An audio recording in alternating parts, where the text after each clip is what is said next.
Aplikasi pertama adalah deteksi sampah. Copy ke lokasi aplikasi yang diinginkan,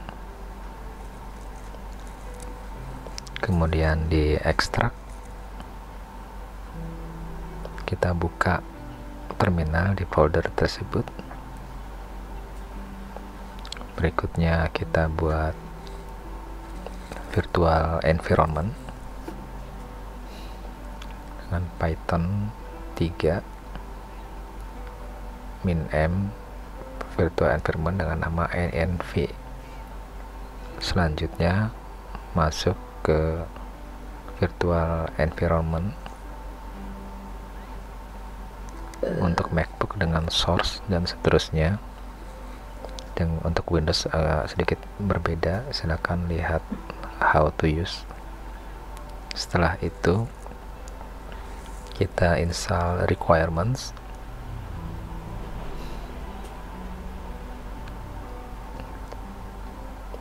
Tunggu sampai library selesai diinstal. Selanjutnya jalankan aplikasi.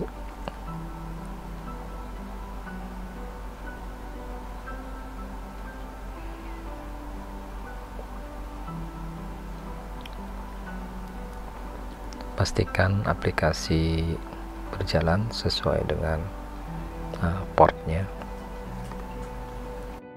Jika port terpakai, kita harus merubah port. Buka dengan editor, misalnya Visual Studio, ganti atau isi port yang bukan standar, misalnya 50, simpan,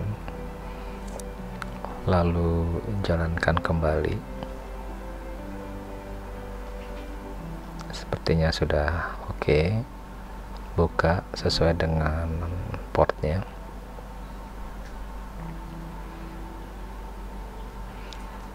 Pastikan berjalan. Uji coba, misalnya dengan kamera real time. Pastikan kamera tersedia di device.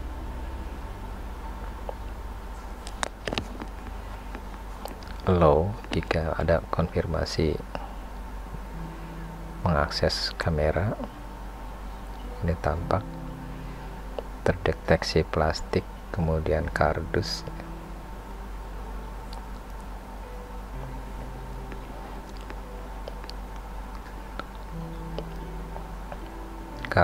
Kemudian ada cara lain deteksi gambar dengan upload gambar ya. Kemudian diproses, pastikan objek akan terdeteksi ya sesuai dengan nama-namanya. Ini sedikit berbeda dengan yang real time. Oke, program berikutnya adalah chatbot.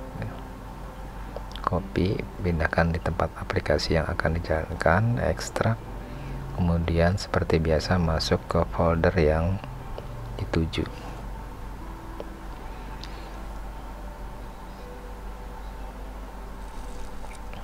Selanjutnya buat virtual environment.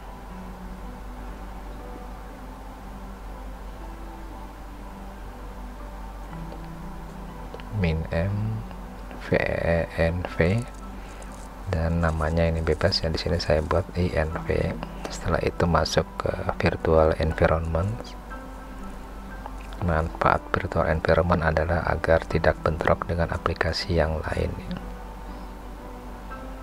Terkadang antar library itu harus sinkron.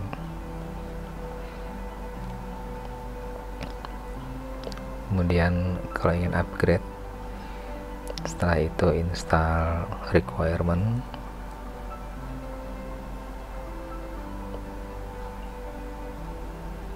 Aplikasi ini adalah untuk chat.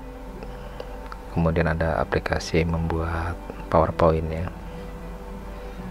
Tunggu sampai install library selesai.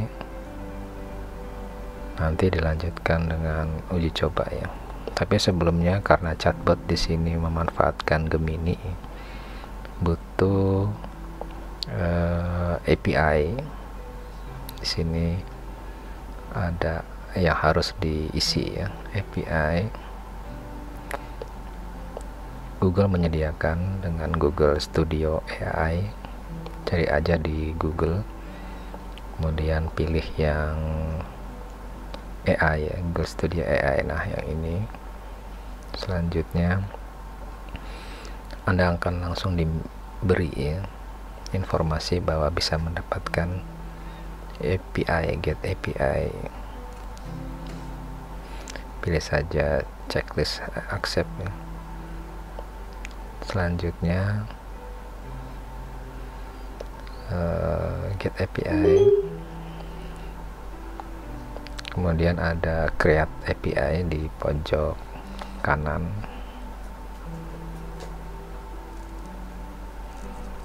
Dilanjutkan dengan ini ya, mengisi, mengcopy API yang disediakan.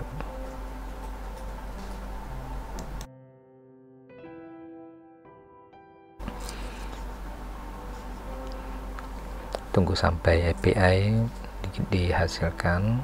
Nah, tinggal di copy ya, harus dirahasiakan dan paste di sini. Kemudian simpan, lalu kembali jalankan dengan Python nama aplikasinya ya.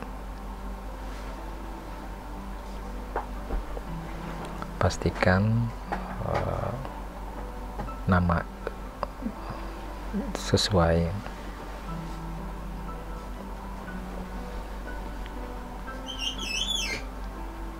Tunggu beberapa saat sampai aplikasi berbasis Flash ini berjalan.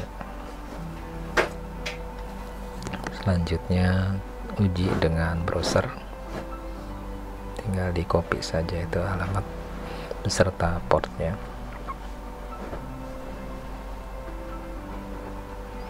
Di sini ada upload konteks atau istilahnya data yang akan dijadikan rujukan ya. Pilih aja sembarang, misalnya ini ada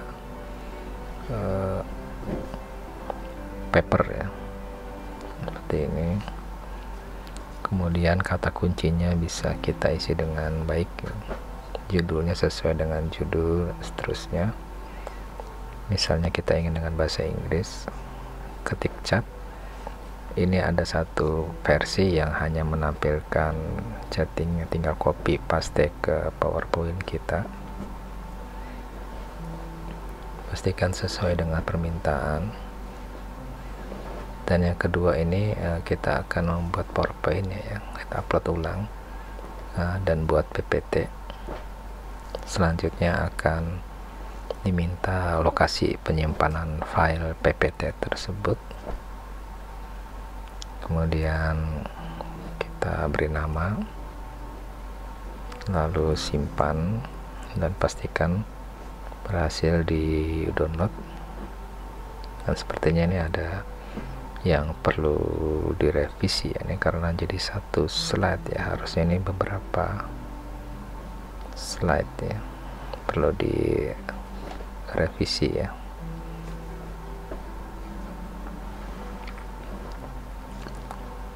Oke, kita tinggalkan. Aplikasi yang berikutnya adalah tentang prediksi ya, cuaca.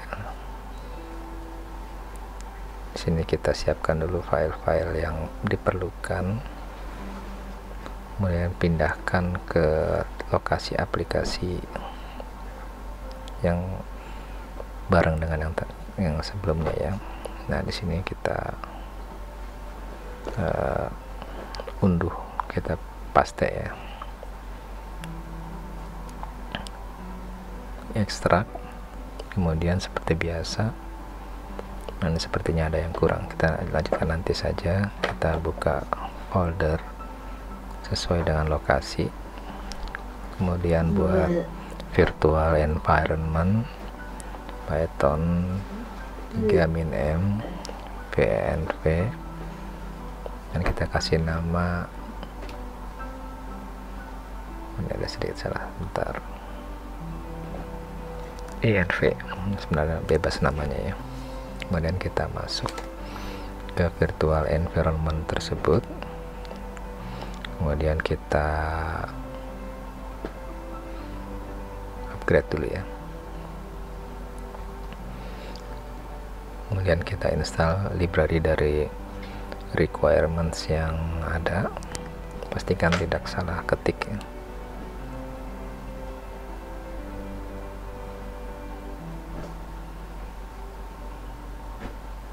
-r ya, ada R nya. Kemudian tunggu sampai proses selesai.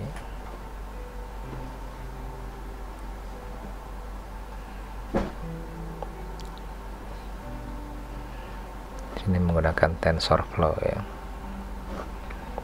tapi aplikasi ini untuk evaluasi atau untuk menggunakan hasil dari training.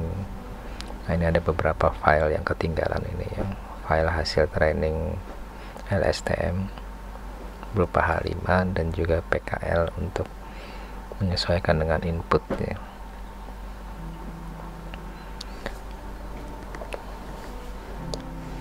Berikutnya kita coba jalankan.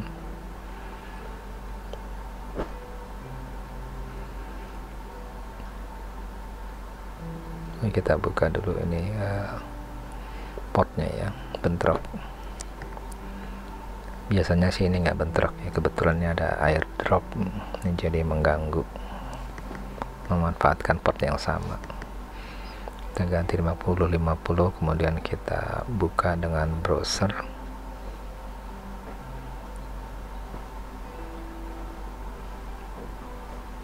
Pastikan berjalan. Ini adalah prediksi cuaca berdasarkan temperatur rata-rata, suhu dan kelembaban, curah, durasi sinar matahari. Uji dengan beberapa angka. Sebagai informasi, dan memanfaatkan hasil training dari LSTM yang di training dengan Google Colab ya. Kita siapkan dulu file Google Colab-nya, kemudian kita simpan dan upload ke Google Colab. Upload new notebook, dan di Google Colab inilah proses training bekerja ya. Kecepatan dan sebagainya tergantung dari GPU dan TPU yang digunakan ya. Ada datasetnya beberapa tahun, bisa juga menggunakan Jupyter Notebook ya untuk lokal tanpa menggunakan internet. Adalah datasetnya beberapa tahun dan 6 tahun ya, berisi Excel ya. Oke.